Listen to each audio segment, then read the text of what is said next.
Apa yang dikatakan oleh Umar bin Abdul Aziz, "Amalu bila ilmin kana ma yufsiduhu aktsaru mimma yusrihu." Ya. Amal yang tidak disertai dengan ilmu, apa yang dirusaknya lebih banyak daripada apa yang diperbaikinya. Dan ini sudah kita saksikan banyak sekali buktinya. Ada orang-orang yang bersemangat, baik itu berdakwah, baik itu menjalankan ajaran agama, bersemangat saja tidak paham tentang ajaran agama, tidak paham, wah misalnya akhirnya bukan maslahat yang bisa dihadirkan, tetapi justru kemadorotan demi kemadorotan. Ya. Nah, dalam konteks dakwah, ilmu juga menjadi energi. Selain dia menjadi penunjuk arah, ya, ilmu itu menjadi energi. Jadi semakin banyak ilmu yang dimiliki, maka semakin besar energi yang kita miliki. Tapi jika ilmunya tidak memadai, maka lalu apa yang menjadi energi kita dalam bergerak itu? Ya. Di samping juga ilmu itu adalah sebagai senjata utama kita di dalam dakwah. Ya kan? Misalnya ada pepatah Arab mengatakan faqidu syai' la yu'ti. Orang yang tidak punya apa-apa tidak bisa memberi apa-apa. Orang yang punya sedikit hanya bisa memberi sedikit. Orang yang punya banyak mungkin dia akan bisa memberi banyak. Ya. Jadi pada intinya orang yang tidak punya ilmu ya tidak bisa memberi ilmu. Lalu kalau bukan ilmu yang kita berikan kepada umat ini, apa yang kita berikan? Janji-janji saja, harapan-harapan saja? Ya. Tidak, kita ini sebagai dai kan memberi ilmu, membagi-bagikan ilmu. Semakin banyak ilmu yang kita miliki, semakin banyak yang bisa kita bagikan. Semakin banyak orang yang bisa mendapatkan pemahaman dari apa yang kita sampaikan gitu. Seorang dai tanpa ilmu itu nonsen, dia tidak jadi apapun gitu. Ya. Jadi harus sebanyak-banyaknya nih. Kita kumpulkan sebanyak-banyaknya. Nah, saya menyaksikan di masa saya dahulu ya, mudah-mudahan sekarang sudah bisa teratasi dan bisa lebih baik gitu.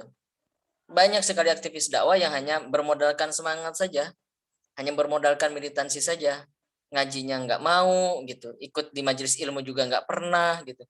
Tapi kalau dakwah ya paling giat. Yang dievaluasi bukan semangat berdakwahnya, bukan.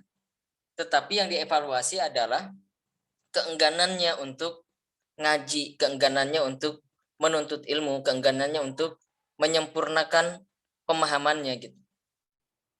Nah, sebab seperti yang saya sampaikan tadi, ya, berdakwah hanya bermodalkan semangat, berdakwah hanya bermodalkan militansi itu justru membahayakan. Membahayakan dirinya karena dia akan sangat rapuh nanti sekali digoyang, ya, sekali dia mendapatkan hentakan, ya, sekali dia mendapatkan ujian, dia akan mudah roboh. Makanya banyak nanti aktivis-aktivis yang baperan, aktivis-aktivis yang mutungan, aktivis-aktivis yang mudah sekali kecewa gitu. Aktivis yang kadang muncul, kadang menghilang gitu. Nah, ini dampak dari ketiadaan ilmu.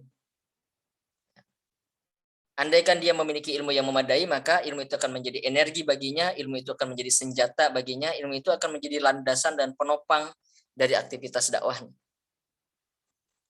Nah, disinilah peran LPIM itu. Sejak dahulu saya mengharapkan bahwa LPIM itu betul-betul bisa menjadi tulang punggung dakwah di kampus ya. Kalau dulu kita sempat semacam mewajibkan setiap kader dakwah itu mesti harus melalui fase MT1, MT2, MT3. Gitu. Di situ bisa dilihat penjenjangannya, capaian-capaiannya. Sekaligus juga sebetulnya LPIM itu membantu para murabi ya dalam konteks penyampaian materi. Ya, jadi murabi tidak harus menyampaikan misalnya tentang fikih dakwah, tapi fikih dakwah itu sudah terhandle di kelas MT2 misalnya. Kemudian juga murabi tidak perlu menyampaikan tentang tafsir atau akidah misalnya karena sudah terhandle di kelas MT1.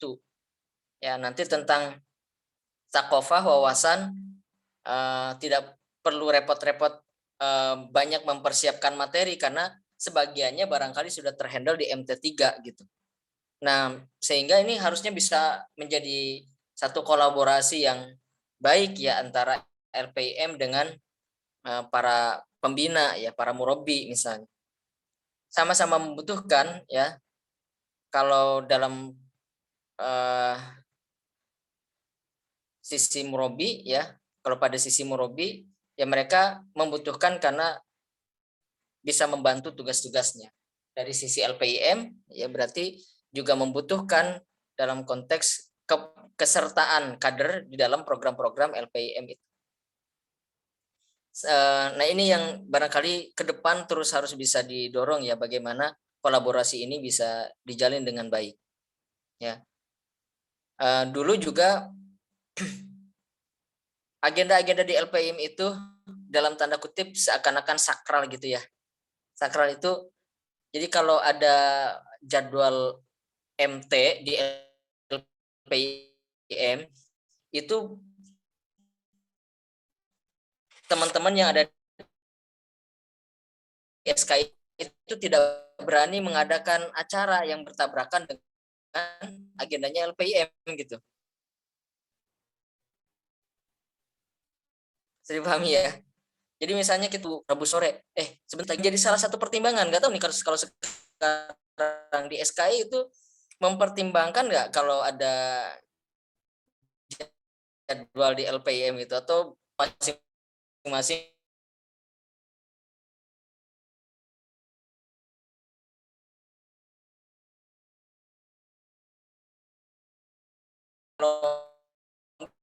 mereka yang mengalah geser. Jadi betul-betul LPIM itu jadwal di LPIM itu diupayakan untuk semua kader bisa mengikuti ya, sehingga cara-cara yang lainnya bisa menyesuaikan. Ini ya sinergi antara LPIM dengan lembaga-lembaga yang lainnya. Nah ini harus dijalin ya komunikasi-komunikasinya. Antum yang barangkali sekarang jadi pengelola LPIM ya, di samping ya menata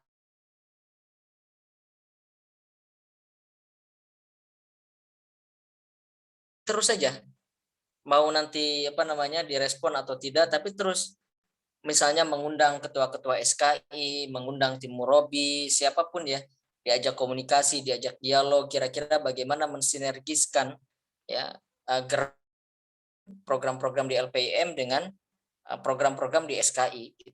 Saya kira SKI juga membutuhkan kader-kader terbaik kan. Nah, kader-kader terbaik itu harusnya adalah kader-kader yang terdidik.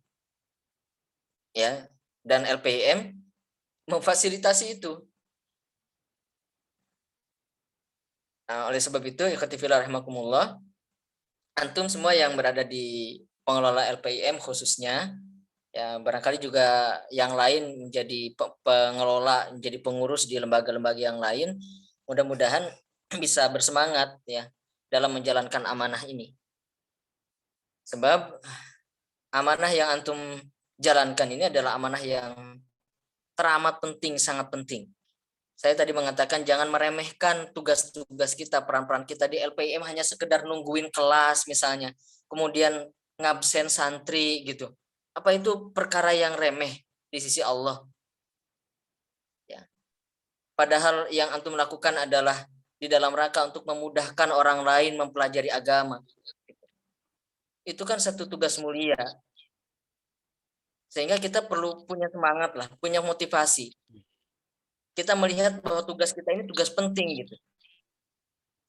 Nah, makanya kita harus punya pemahaman tentang urgensi tugas kita tuh apa gitu. Karena kalau kita tidak memahami urgensinya, biasanya motivasi kita menjadi lemah. Dalam hal apapun kalau kita tahu, oh itu urgensinya itu ya, kepentingannya itu ya misalnya. Nah kalau kita sudah memahami itu, biasanya kita punya motivasi karena tahu pentingnya. Tapi kalau kita nggak paham ya pentingnya kita berada di tugas itu apa gitu, kemudian dampak besarnya apa terhadap umat, terhadap lingkungan dan sebagainya, maka biasanya motivasi kita menjadi lemah. Nah maka kita harus tahu bahwa amanah yang telah Allah berikan kepada kita ini adalah satu amanah yang penting bagi kita. Satu sarana yang bisa mengantarkan kita pada kedudukan mulia. Nah, dalam menjalankan amanah itu, ikhwati fillah rahimakumullah, ada beberapa hal yang perlu kita perhatikan. Yang pertama, amanah itu adalah salah satu sifat kenabian. Ya. Kalau kita pernah belajar dahulu tentang sifat nabi dan rasul, ya ada 4 ya. Yang pertama adalah sidik, amanah, tabligh. Kemudian satunya apa? Sidik, amanah, tabligh, fatonah. Ya. Nah, salah satu di antara 4 itu adalah amanah. Kalau subjeknya itu disebut sebagai amin. Orang yang amanah itu disebut sebagai al-amin. Dan al-amin ini melekat pada nama Rasulullah Shallallahu Alaihi Wasallam sebagai julukan yang diberikan oleh orang-orang Quraisy terhadap Rasulullah SAW. Ya, jadi amanah itu adalah sifat kenabian. Tidak ada seorang nabi pun, tidak ada seorang rasul pun kecuali dia adalah orang yang amanah. Jadi kalau kita selama ini melaksanakan semua tugas-tugas kita dengan amanah, maka kita sesungguhnya sedang meneladani, ya, sedang meneladani sifat-sifat kenabian itu. Kemudian yang kedua, di dalam menjalankan amanah itu, yang harus kita perhatikan adalah kita perlu melakukannya dengan profesional. Rasulullah SAW mengatakan, Innallaha yuhibbul ladzina idza amilu ayyutqinahu. Sesungguhnya Allah mencintai seseorang yang jika dia beramal, dia melakukannya dengan profesional, itqan, profesional. Salah satu di antara ciri profesional itu misalnya adalah jaudatul ada. Jaudatul ada itu melaksanakan tugas sampai akhir, sampai selesai, tidak menggantung.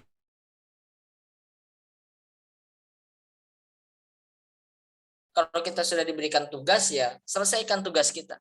Jangan di tengah-tengah kita berhenti gitu. Atau ketika diberikan satu proyek, satu tugas, ya dilaksanakan tugas itu dengan sebaik-baiknya sampai selesai.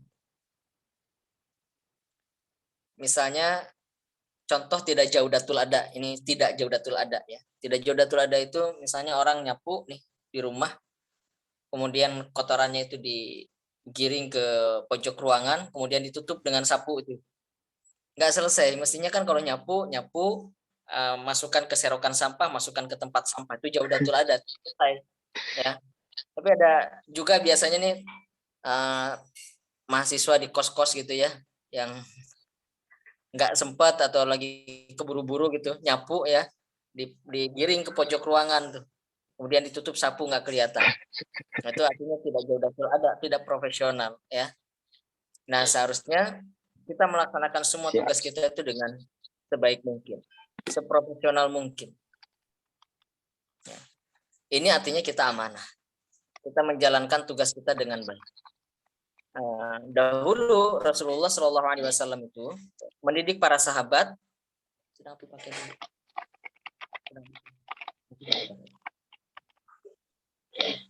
Rasulullah SAW mendidik para sahabat itu untuk sampai pada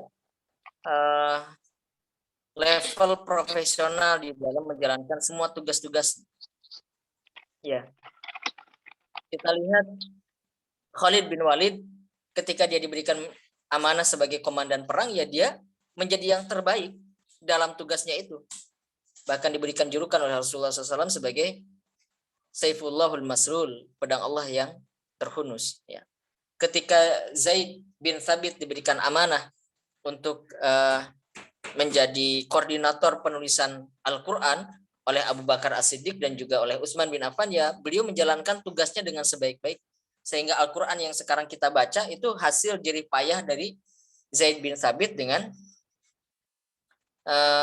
panitia ya yang ditugaskan untuk menuliskan Al-Quran itu. ketika Umar bin Khattab mendapatkan amanah untuk menjadi Amirul Mukminin menggantikan Abu Bakar As-Siddiq, ya beliau menjadi pemimpin yang amanah, profesional menjalankan tugasnya. Jadi ketika kita menjalankan tugas yang diberikan kepada kita, maka kita harus menjalankannya seprofesional mungkin. Ya, baik. Profesional dan jaudatul adab. Yang berikutnya, di dalam menjalankan amanah itu, ya, kita harus menyelesaikan tugas kita sampai akhir, sampai masa kita menunaikan amanah itu habis. Misalnya kalau di organisasi itu kan ada periode kepengurusan, ya, harus selesai kecuali ada komunikasi, kecuali ada darurat ya yang tidak bisa lagi dihindarkan. Nah itu perlu komunikasi. Tetapi menghilang jangan. Ya.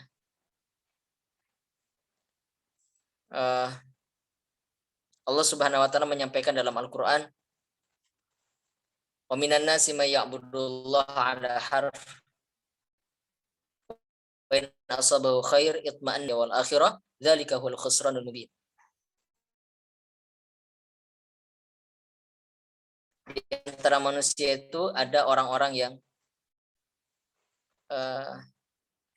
beribadah kepada Allah di pinggiran. Jika dia mendapatkan kebaikan, dia tenang hatinya. Tetapi jika dia mendapatkan ujian, maka dia berpaling ke belakang, ya, kerugian yang nyata. Jadi Allah menggambarkan ada orang-orang yang memang oportunis dia. Dia hanya menunggu-nunggu ketika bekerja itu yang enak-enak aja, yang nyaman-nyaman saja, yang sesuai dengan keinginan, yang menguntungkan. Kalau itu yang dia dapatkan, maka dia akan bertahan di situ. Tapi kalau yang didapatkan adalah ujian-ujian, kesulitan-kesulitan, tidak menguntungkan, maka dia akan segera berpaling ke belakang. Orang yang seperti ini kata Allah rugi dunia dan akhiratnya. Bahkan di situ disebutkan dzalika huwal khusran. Allah menggunakan kata khusran. Kerugian yang biasa-biasa saja, Allah menggunakan kata khusrun. Khusr, ya, khusr. Sering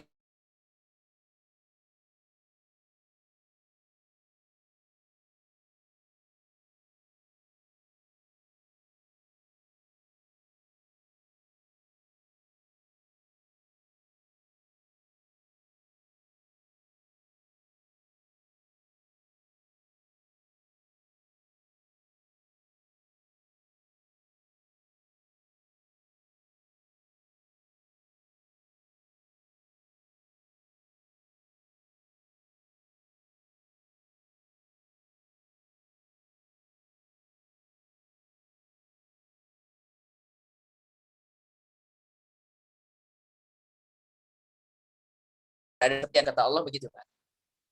Ala harf. Jadi muslim ala harf itu ya.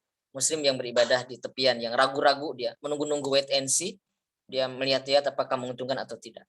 Nah, kita di dalam melaksanakan tugas kita, melaksanakan amanah kita, tidak boleh seperti itu.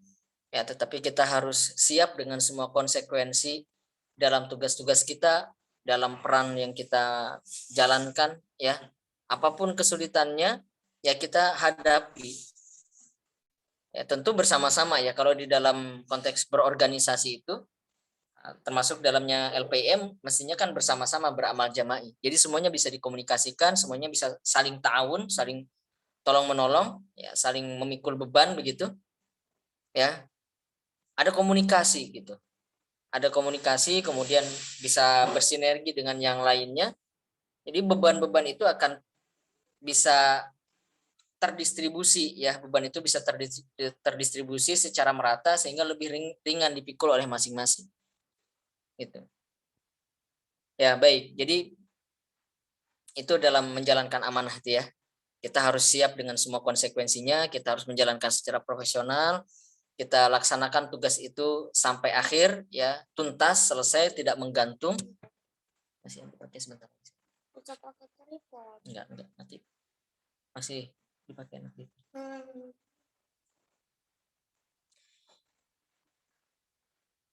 Nah, seorang pakar kepemimpinan namanya John Adair. John Adair itu beliau profesor pertama di dunia dalam bidang kepemimpinan. Menulis buku judulnya Kepemimpinan Muhammad. Beliau bukan seorang muslim. John Adair ini bukan seorang muslim, dia profesor pertama di dunia dalam bidang kepemimpinan, tapi buku yang ditulisnya adalah Kepemimpinan Muhammad. Jadi dia mengagumi kepemimpinan Muhammad itu. Sampai beliau tuliskan. Bukunya tidak terlalu tebal, tidak terlalu besar juga, tetapi beliau saya lihat cukup menguasai ya tentang sejarah kehidupan Rasulullah SAW, sehingga bukunya sangat menarik menurut saya tentang kepemimpinan Rasulullah SAW. Nah, beliau pernah mengatakan di dalam bukunya begini, ya, mutiara terbagus di dunia berasal dari Teluk Arab. Ya, bagi menjadi 5 golongan. Mutiara bermutu paling tinggi, mutiara sempurna disebut al-jiwan.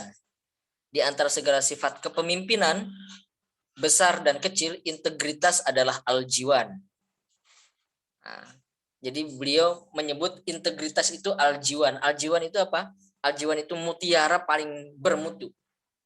Mutiara paling sempurna, mutiara paling tinggi nilainya itu al-jiwan. Jadi ada beberapa jenis mutiara ya. Nah, yang paling bagus itu adalah al-jiwan, istilah bahasa Arab. Nah, dalam konteks kepemimpinan, al-jiwan itu adalah integritas. Dalam bahasa Inggris, dalam bahasa Arabnya adalah amanah. Amanah itu adalah hal yang paling berharga gitu kira-kira. Hal yang paling tinggi mutunya. Hal yang paling tinggi nilainya itu adalah amanah. Dan kata Catullus ya, penyair Romawi, dia mengatakan kepercayaan sebagaimana nyawa, sekali lenyap berarti lenyap selama-lamanya. Kepercayaan seperti halnya nyawa, sekali lenyap maka akan lenyap selama-lamanya. Jadi kalau kita tidak amanah, kemudian membuat orang tidak lagi percaya dengan kita, itu kita menjadi sangat sulit untuk mengembalikan kepercayaan orang lain kepada kita. Ya, dia seperti nyawa, kata Catullus itu dia seperti nyawa. Kalau orang sudah hilang nyawanya, dia nggak bakalan hidup lagi gitu. Kalau orang sudah kehilangan kepercayaan dari orang lain, maka kepercayaan itu akan sangat sulit untuk dikembalikan. Nah, ini orang yang amanah, orang yang tidak amanah itu akan sangat sulit untuk mendapatkan kepercayaan orang lain. Sehingga amanah itu menjadi sangat berharga ya. Dan pada diri Rasulullah SAW itu tampak betul ya. Sifat amanah inilah yang membuat orang-orang banyak sekali akhirnya mau untuk beriman kepada dakwah yang dibawa oleh Rasulullah SAW. Karena mereka sudah menyaksikan di sepanjang hidup Rasulullah SAW itu beliau tidak pernah berbohong, beliau selalu menunaikan tugasnya dengan baik, selalu menjaga kepercayaan orang lain, gitu. Rasul itu pedagang. Banyak orang yang menitipkan barang dagangannya kepada Rasulullah SAW. Banyak orang. Ya. Artinya Rasul dititipi nih. Beliau sebagai pedagang ya adalah pedagang yang profesional. Sehingga orang-orang itu merasa nyaman ketika mempercayakan barang-barang dagangannya kepada Rasulullah SAW. Merasa nyaman ketika memiliki relasi dengan Rasulullah SAW. Ketika Rasulullah hijrah ke Madinah, Rasulullah SAW itu memberikan tugas kepada Ali bin Abi Thalib. Yang kita kenal tugasnya adalah menempati tempat tidur Rasulullah kan. Itu yang paling masyhur, yang paling populer ya. sering kita dengar itu. Tapi sebetulnya ada tugas lain selain itu, yaitu tugas untuk mengembalikan barang-barang dagangan yang dititipkan oleh orang-orang Quraisy kepada Rasulullah SAW. Itu menunjukkan apa? Menunjukkan sampai detik terakhir Rasulullah SAW di Mekah, orang-orang Quraisy itu masih mempercayakan barang dagangannya kepada Rasulullah meskipun mereka memusuhi Rasulullah gitu. Kalau bahasa sederhananya begini, oke, kita musuh dalam agama, tapi dalam bisnis oke, kita bisa cincai lah gitu, bisa temenan lah kita. Gitu. Jadi orang-orang Quraisy itu memusuhi dakwah Rasulullah, tetapi mereka tidak bisa berpaling ya, mereka tidak bisa memungkiri, tidak bisa menafikan bahwa manusia yang paling jujur, manusia yang paling amanah, bisa menjaga kepercayaan itu adalah Muhammad gitu. Sehingga mereka bagaimanapun memusuhi Rasulullah, tetapi dalam hal perdagangan tetap saja mereka menitipkan barang-barang dagangannya kepada Rasulullah SAW. Maka ketika Rasulullah hijrah ke Madinah, barang dagangannya diminta untuk dikembalikan kepada pemiliknya. Ya. Menugaskan Ali bin Abi Thalib untuk melaksanakan tugas itu. Jadi khatibullah rahmakumullah, sifat-sifat seperti inilah yang kemudian akan membuat orang itu mendapatkan kepercayaan. Sebaliknya kalau kita sekali tidak amanah, sangat sulit sekali kita mendapatkan kepercayaan dari orang lain. Ya, tadi Kartulus mengatakan seperti halnya nyawa. Ya, nyawa itu sekali hilang, ya, dia tidak akan kembali selama-lamanya. Baik, ikhwatifillah rahimakumullah, saya kira hal itu saja yang ingin saya sampaikan sebagai pengingat ya bagi kita semua. Mudah-mudahan antum semua bisa menjalankan amanah dengan sebaik-baiknya. Apalagi amanah yang antum jalankan ini adalah amanah yang sangat penting ya. Kalau tadi saya mengatakan sebagai tulang punggung dakwahnya UNY LPM itu ya. Jadi harus dikelola sebaik-baiknya, seprofesional mungkin. Silakan antum yang tahu ya bagaimana kondisinya, bagaimana situasinya, buat lebih dinamis lagi, buat lebih bergairah lagi, bagaimana caranya, silakan antum bermusyawarah ya, berkonsolidasi. Antum harus punya semangat, yang penting harus punya semangat bahwa amanah yang ada di pundak antum itu adalah sesuatu yang sangat penting,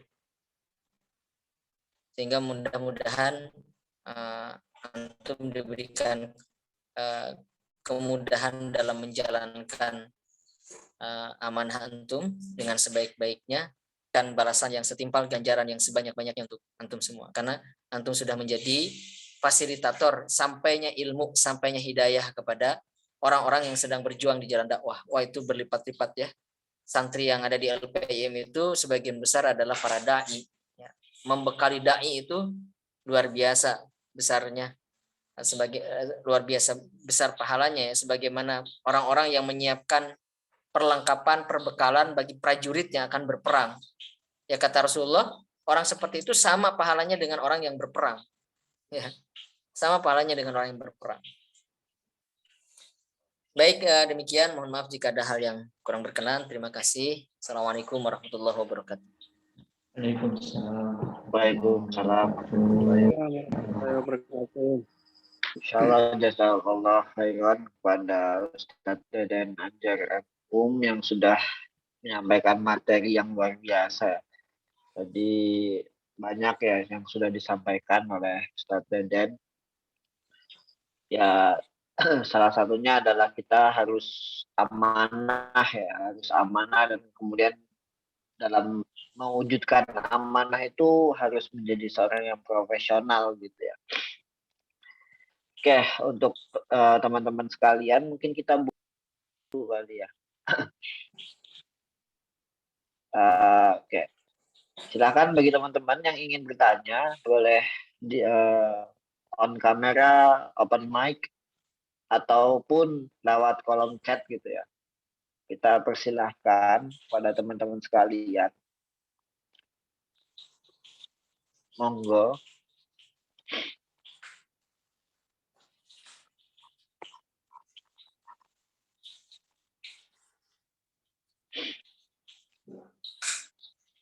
Oke.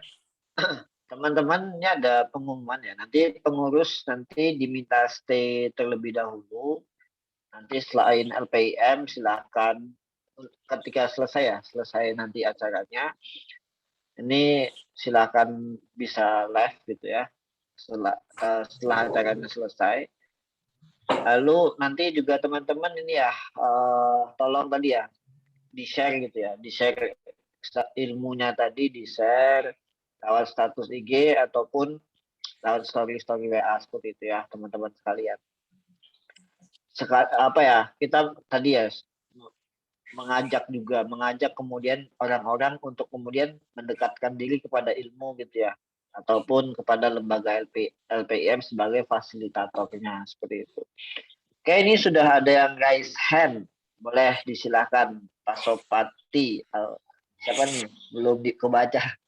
Monggo disilakan bagi yang ingin bertanya. Terima kasih Mas Iqbal. Mohon izin Ustadz, saya off cam karena ada sedikit gangguan mungkin dengan signal. Ya, siap. Tidak apa-apa. Bismillahirrahmanirrahim. Assalamualaikum warahmatullahi wabarakatuh. Izin Ustadz, izin bertanya terkait mungkin keluar sedikit dari tema amanah ini. Jadi kan dari bukunya siapa itu yang Ustadz ceritakan tentang 5 mutiara. Apakah boleh disebutkan lagi Ustadz mutiara kedua sampai keempatnya, kelimanya seperti itu Ustadz? Terima kasih. Assalamualaikum warahmatullahi wabarakatuh. Waalaikumsalam warahmatullahi wabarakatuh. Baik, monggo Ustadz langsung dijawab aja ya, nggak apa-apa. Saya tidak tahu jenis-jenisnya, apalagi itu dalam istilah bahasa Arab ya. Jadi beliau di dalam bukunya hanya menjelaskan ada 5 jenis mutiara itu, dan yang paling tinggi nilainya itu adalah al-jiwan namanya. Tetapi tidak disebutkan apa saja jenis yang lainnya itu. Jadi saya sendiri tidak tahu. Dan di buku itu juga tidak dijelaskan. Jadi hanya dijelaskan yang paling tinggi di antara kelima jenis mutiara itu, yang paling tinggi nilainya adalah al-jiwan itu namanya. Istilahnya al-jiwan. Fun gitu ya. Baik Ustadz, terima kasih, tidak apa-apa. Materinya keren tadi, insya Allah. Assalamualaikum. Jazakallah Ustadz. Baik. Pak, ini Pak. Oke. Baik, Mas Nanang ya, guys hand. Silakan Mas Nanang. Baik, jazakallah Iqbal ya. Afwan Ustadz mau bertanya. Perkenalkan, nama saya Nanang Setiawan. Izin bertanya berkaitan dengan Ustadz. Tadi Ustadz Deden mengatakan berkaitan dengan dai yang di tepian gitu ya. Jadi kalau misalnya semacam sholat gitu ya, di bagian soft yang paling belakang dan paling tepi, kelihatan pun tidak gitu ya. Jadi misal Ustadz konteksnya itu seperti saya misal gitu ya, sebagai yang dituakan atau yang sebagai pemimpinnya gitu ya, melihat ada beberapa anggota atau staf gitu yang saya rasa gitu ya, ada beberapa yang ada di tepian gitu ya, seperti yang dikontekskannya tadi. Nah, gimana caranya memunculkan kembali atau menarik mereka kembali untuk merasakan atau mempunyai tanggung jawab diri gitu Ustaz. Jadi di masa pandemi memang kita tahu bahwa merasakan amanah yang tidak di lapangan itu akan sangat sulit sekali gitu ya Ustaz. Memang saya akui ketika mungkin dulu gitu ya, ketika KKN kemudian menjabat sebagai ketua BEM, wakil BEM gitu ya. Memang sangat sulit karena tidak bisa merasakan secara langsung, dan godaan yang ada di tempat lain itu pun banyak gitu ya, sehingga memang ada prioritas yang disisihkan gitu ya.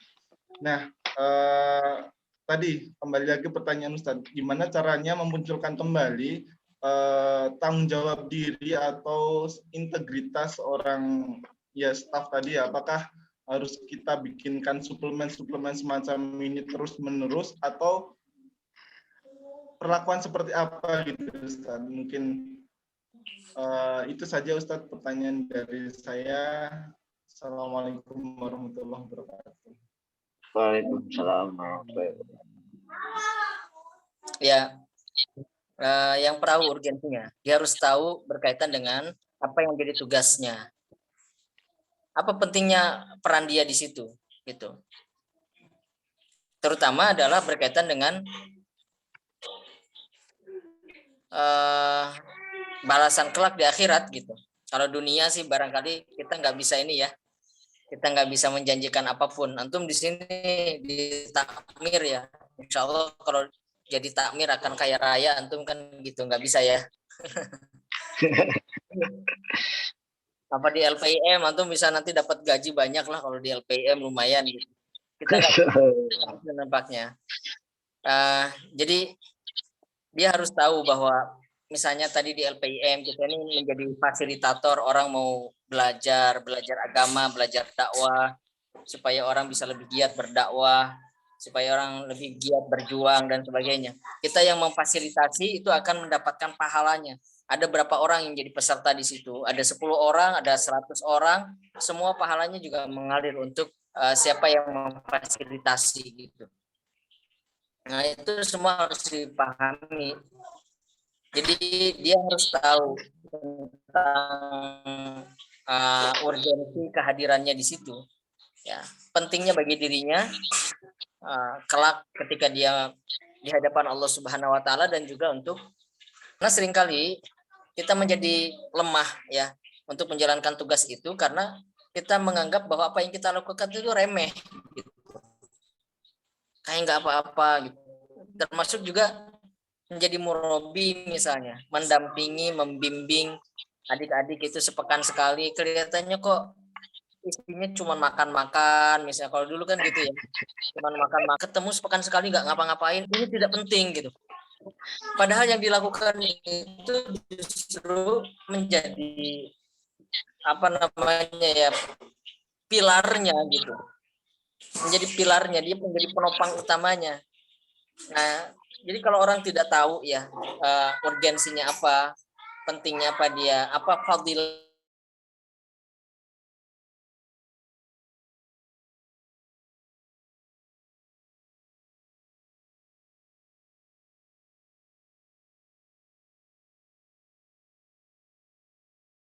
dia tidak sendirian tetapi bersama-sama. Nah, disitulah pentingnya kemudian kita melakukan konsolidasi. Yang hari ini barangkali konsolidasi yang seperti biasa yang kita bisa lakukan itu tidak bisa kita lakukan hari-hari ini kan? Ya. Ini yang menjadi. Nah, saya belum tahu ya bagaimana mekanisme yang bisa dilakukan. Tapi memang biasanya konsolidasi personal itu kan perlu dilakukan di awal ya. Itu bisa dilakukan melalui aktivitas-aktivitas yang sifatnya kultural ya. Nah, dan sifatnya kultural ini biasanya kalau dulu ya biasanya dilakukan jalan-jalan, makan-makan bareng gitu. Nah, yang itu tidak bisa kita lakukan hari ini. Jadi pertama memang kita harus sadar terlebih dahulu bahwa situasi kita hari ini ya memang punya kekurangan-kekurangan, punya keterbatasan-keterbatasan. Itu dulu yang kita pahami. Kalau sekarang memang kita memiliki keterbatasan untuk berkumpul-kumpul, untuk jalan bareng, untuk makan bareng. Nah, tapi kan tidak boleh ditinggalkan. Tidak boleh, kalau dalam bahasa usul fikihnya, apa yang tidak bisa kita ambil semuanya, jangan tinggalkan semuanya. Ya yang bisa sedikit itu ya kita ambil juga. Kalau setengahnya kita bisa ambil ya setengahnya. Kalau dalam kaidah usul fikihnya kan begitu. Ya nanti bagaimana caranya, mungkin misalnya bisa seorang mas'ul ini, karena tanggung jawab seorang mas'ul kalau dalam sebuah organisasi. Misalnya seorang mas'ul memang menyediakan satu waktu untuk bertemu semuanya via Zoom begini misalnya, itu yang isinya ya cuman ini aja, cuman ngobrol-ngobrol aja ngalor ngidul gitu. Bukan untuk suara juga bukan gitu ya, bukan untuk bahas program juga bukan, cuman untuk ngomong-ngomong aja gitu. Say hello, tanya kabar, gimana keluarga gitu. Mungkin bisa tebak-tebakan gitu ya. Bisa tebak-tebakan, mungkin bisa adu pantun dan sebagainya gitu. Yang asik-asik aja lah gitu. Kalau dulu kan bisa ketemu soalnya, kalau sekarang nggak bisa ketemu. Tapi maksud saya itu dalam suasana yang tidak berpikir tentang program, tidak berpikir tentang apa namanya ya, struktur event gitu. Tapi hanya untuk bisa saling sapa lah, saling sapa, saling bertukar cerita dan sebagainya. Atau juga bisa dilakukan secara personal. Jadi Masul ini paket datanya harus agak banyak kelihatannya ya. Nanti bisa disupport tuh. Bisa telepon satu-satu, satu persatu ditanyakan. Misalnya, Nanang tanya ke ketua bidang ini. Teleponnya itu ya ini aja ya. Bukan untuk nanya. Kalau untuk nanya program sih itu sudah biasa. Itu satu kewajiban yang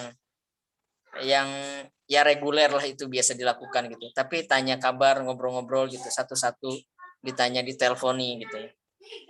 Nah, kalau mau nelpon yang staff yang akhwat mungkin langsung 2, kan bisa sekarang ya, video callan yang langsung 2 orang gitu ya, atau bertiga gitu. Jangan, kalau saya sih tidak menyarankan kalau nelpon ke akhwat cuman berdua aja gitu ya. Nanti setan ikut yang ketiganya di situ ya, ikut teleponan setannya juga gitu. Kalau tip yang ke akhwat ya mungkin bisa bertiga gitu ya, ditelepon 2 orang sekaligus, ngobrol banyak hal lah di situ. Kira-kira gimana sekarang kondisinya, apa yang bisa dibantu, ada kesulitan kah dan sebagainya. Nah, tetap saja perhatian itu perlu diberikan. Jadi itu yang membuat orang itu bisa lebih nyaman sebetulnya. Tapi kalau kita merasa kalau ada satu staff itu ketika dia pergi, ternyata dia nggak diperhatikan, disapa juga enggak gitu, ditanyakan kabarnya juga enggak, dia akan semakin menjauh gitu. Oh, ternyata orang pada nggak tahu ya gitu. Dia merasa nggak tahu kalau dianya udah melipir gitu. Padahal orang tahu, cuman nggak disapa aja gitu. Nggak disapa aja. Makanya sebelum jauh dia pergi, nah kita sapa, oh ternyata ada yang memperhatikan saya keluar dari forum, keluar dari majelis gitu misalnya. Nah, nggak aktif di organisasi, ternyata masih disapa juga gitu. Ya entah bagaimana nanti responnya, ya ikhtiar kita kan kewajiban kita itu adalah ikhtiar gitu. Nah gitu ya, Nanang, jadi tetap saja komunikasi itu, sapaan, komunikasi itu bagi seorang mas'ul tetap perlu dilakukan. Apakah secara bersama-sama begitu, dibuat forumnya, atau satu persatu di telepon, ya video call dan sebagainya. Baik begitu.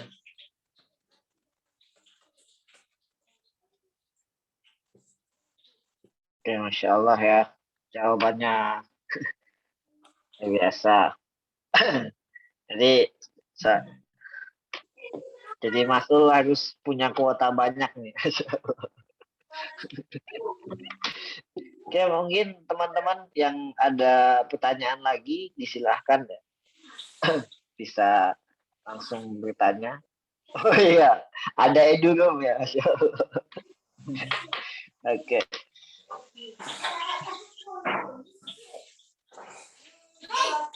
Teman-teman tuh. Izin bertanya, Ustadz. Iqbal, boleh dipersilakan mungkin? Oh ya, boleh. Iya. Silakan. Jazakallah khair, Iqbal. Ustadz mohon izin bertanya, saya Istiqomah mau menanyakan terkait bagaimana cara kita bisa mengukur peluang beramal yang hadir dengan kapasitas kita dalam menjalankan amanah tersebut kayak gitu. Supaya nanti kesannya tidak kita menolak amanah tapi tidak juga lalai ketika nanti menjalankan amanahnya kok nggak bisa optimal kayak gitu. Seperti itu Ustadz, terima kasih. Baik. Jadi memang dalam menjalankan amanah atau ketika kita mendapatkan amanah, ada situasi-situasi di mana kita bisa bernegosiasi, ada yang tidak bisa. Ya. Kalau dalam keadaan bisa bernegosiasi, mungkin kita bisa mempertimbangkan ya dengan kemampuan kita. Ya, kalau biasanya kalau amanah itu sesuai adalah sesuatu yang kita senangi dan sesuatu yang kita senang, sesuatu yang kita senangi dan sesuatu yang mudah untuk kita lakukan. Bisa kita lakukan gitu. Nah, ini biasanya amanah yang terjangkau. Karena di situ maziyah kita. Maziyah itu keutamaan ya, kelebihan yang ada pada diri kita. Jadi untuk mengukur kelebihan pada diri kita itu setidaknya dua ukurannya. Sesuatu itu disenangi, yang kedua sesuatu itu mudah kita lakukan. Kita senang melakukannya dan ketika kita melakukannya ternyata kita banyak kemudahannya gitu.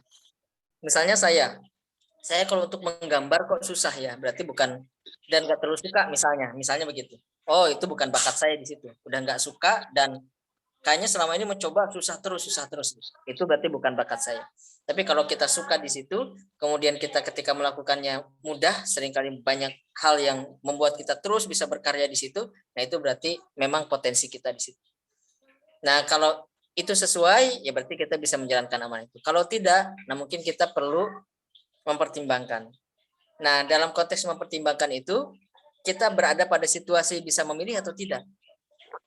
Ya, karena kadang amanah itu diberikan kepada kita dalam keadaan kita tidak bisa lagi memilih. Ya, tidak bisa lagi memilih. Nah, kalau masih bisa ya silahkan komunikasi. Dengan yang memberikan amanah siapa?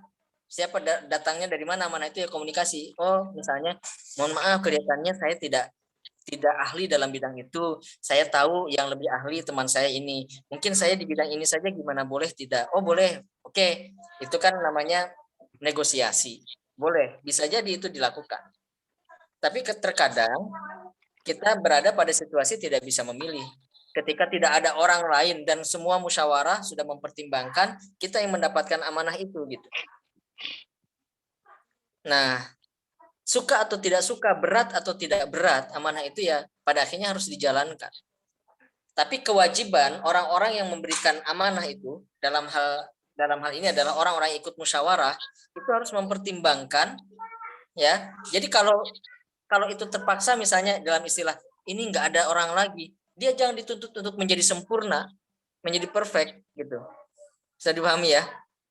Misalnya Iqbal dikasih amanah jadi apa bidang apa ya, bidang syiar misalnya di takmir ya, dan kemudian orang-orang yang ikut musyawarah di situ misalnya tahu bahwa Iqbal itu potensinya bukan di situ gitu, tapi karena nggak ada orang lain ya udahlah nggak apa-apa di situ.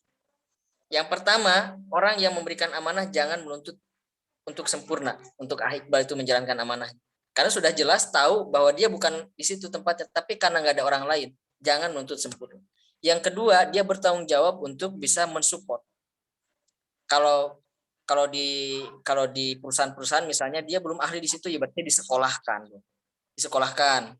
ya dilatih gitu, atau misalnya dibuat second line-nya siapa, ada orang-orang yang membantunya di situ. Oke, seniornya untuk beberapa waktu mungkin ditugaskan untuk mendampingi Iqbal dulu gitu, seniornya yang sebelumnya gitu. Nah, apapun caranya, tapi dia bertanggung jawab, yang memberikan amanah itu harus bertanggung jawab ketika memilih seseorang dan seseorang itu tidak bisa menolak gitu, tidak bisa punya pilihan lain.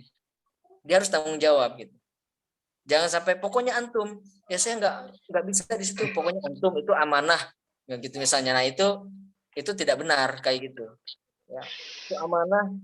Sedangkan dia tidak punya solusi, yang bermusyawarah itu tidak punya solusi, tidak membantu, dan nanti suatu saat ketika melakukan kesalahan orang ini nih, wah disudutkan habis-habisan gitu. Nah, ini namanya tidak manusiawi ya, tidak manusiawi. Nah, seharusnya tetap saja dipertimbangkan ya. Kalau memang nanti ada kekurangan-kekurangan, wong kita sudah tahu dari awal dia itu memang bukan di situ potensinya kok gitu. Yang kedua ya harus diberikan supportnya itu bisa dengan dilatih ya, kemudian diberikan waktu untuk beradaptasi misalnya, atau didampingi oleh second line dan sebagainya, begitu ya. Jadi memang kalau kita tidak lagi bisa memilih ya kita harus sabar di situ, harus sabar. Nah, kalau memang mampu untuk belajar beradaptasi ya dengan amanah yang kita dapatkan ya, yang diberikan kepada kita, yaitu lebih baik lagi. Jadi memang awalnya kita tidak menguasai, tapi karena mau tidak mau saya harus ada di sana, saya belajar gitu. Saya belajar. Entah berapa waktu lamanya belajar itu, beradaptasi dengan amanah itu ya, yang penting kita berikhtiar ya, berikhtiar. Kadang-kadang begitu, Mbak. Syukron.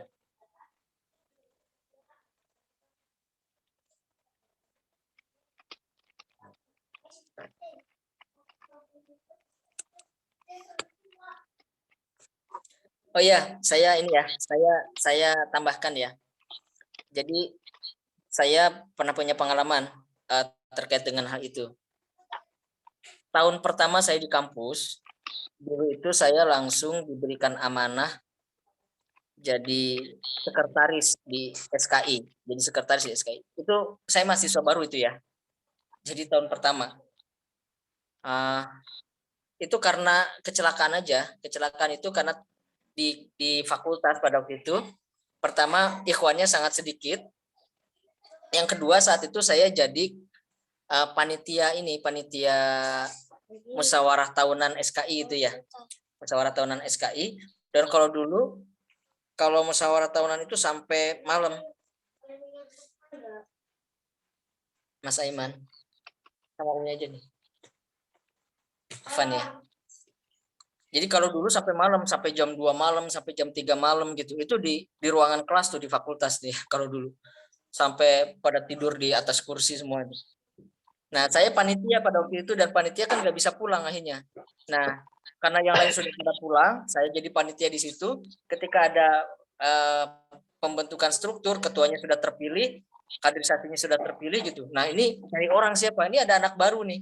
Anak baru jadi panitia gitu. Akhirnya saya ditunjuk jadi panitia. Saya bernegosiasi di situ. Saya bilang, saya masih ingat dulu senior saya yang melobi itu, akhwat ya. Malam-malam itu jam 3 pagi itu. Jam 3 pagi. Saya bilang, Mbak, saya mahasiswa baru nih, saya belum punya pengalaman apa-apa. Saya sudah harus jadi di pengurus inti gitu ya. Jadi pengurus inti, jadi sekretaris, saya belum punya pengalaman apa-apa. Gak apa-apa ini gitu ya. Biasa dibujuk-bujuk gitu ya. Terus saya bilang, baik saya terima, tetapi saya harus punya second line, saya bilang. Harus punya second line. Nah second line saya ternyata senior di angkatan saya gitu. Nah jadi malah senior saya itu di bawah saya, second line saya. Di sekretaris itu. Oke, saya terima. Nah itu negosiasi ya. Itu negosiasi. Jadi bisa dilakukan. Ya, kalau itu masih memungkinkan, kalau tidak ya kita jalankan semampu kita ya sesuai dengan kemampuan kita dan semua orang yang memberikan amanah kepadanya harus memahami. Baik, begitu.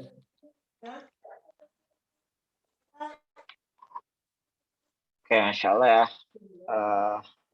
Jawaban dari Ustadz Deden luar biasa. Oke.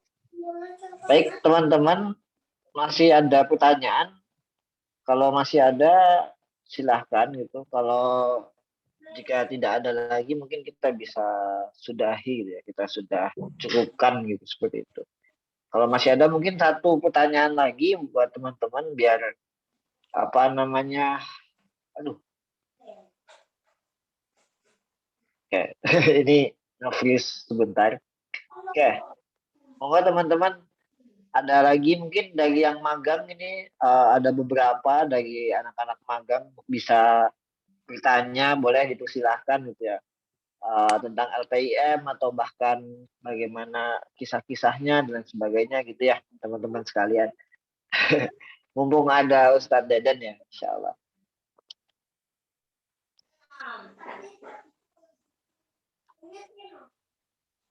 Tidak ada? Kalau tidak ada cukup mungkin ya. Iqbal. Oke. Baik, cukup ya mungkin ya untuk sesi materi pada malam hari ini. Mungkin ada closing statement dari Ustadz Deden, disilahkan ya satu sepatah dua patah kata gitu ya untuk motivasi juga buat teman-teman gitu. Oke Ustadz. Ya, jadi yang pertama sebagaimana yang diungkapkan oleh John Adair tadi ya, bahwa amanah itu adalah jiwan, adalah hal yang paling berharga dalam konteks kepemimpinan ya. Dan semua kita itu adalah pemimpin ya. Ada yang jadi mas'ulnya, ada yang jadi ketua bidang, ada yang jadi PJ di Madrasah Tulabiyah, ada yang jadi ketua kelas dan sebagainya ya. Semua kita itu adalah pemimpin. Dan dalam menjalankan semua tugas itu kita harus menjaga amanah kita, kepercayaan orang lain terhadap diri kita. Ya, itu adalah al-jiwan, dia mutiara yang paling berharga. Dan sebagaimana juga yang disebutkan oleh Katulus ya, bahwa kepercayaan itu sebagaimana nyawa. Ya, dia sekali hilang maka dia tidak akan kembali lagi. Oleh sebab itu mudah-mudahan ikhlas sekalian kita semua dimampukan oleh Allah Subhanahu wa taala untuk terus amanah di dalam menjalankan tugas-tugas kita. karena dari situlah nanti kita akan diukur ya kualitas diri kita di hadapan Allah Subhanahu wa taala. Baik, demikian, terima kasih. Sekaligus saya mohon pamit. Mudah-mudahan antum sehat semua ya. Baik, assalamualaikum warahmatullahi wabarakatuh. Waalaikumsalam warahmatullahi wabarakatuh. Pamit ya semuanya. Waalaikumsalam. Ya Ustaz, jazakallah khairan Ustaz, jazakallah. Terima kasih Jazakallah. banyak atas materinya. Insyaallah ya. Oke, baik. Teman-teman sekalian, sudah berakhir ya sesi materi pada hari ini, pada malam hari ini. Mungkin tadi saya mengingatkan kembali kepada teman-teman untuk kemudian bisa di-share materinya ya, share mungkin motivasi quotes-quotes yang tadi ya daripada Ustadz Dadan gitu ya. Dan supaya nanti bisa mengajaklah teman-teman yang lain untuk kemudian bisa mendekat kepada LPM itu sendiri dan juga kepada tempat-tempat keilmuan seperti itu. Jadi bisa teman-teman share ya di IG story atau juga di WhatsApp story seperti itu teman-teman sekalian. Oke, mungkin ini ada sedikit pengumuman gitu ya dari teman-teman LPM, baik untuk mungkin kepada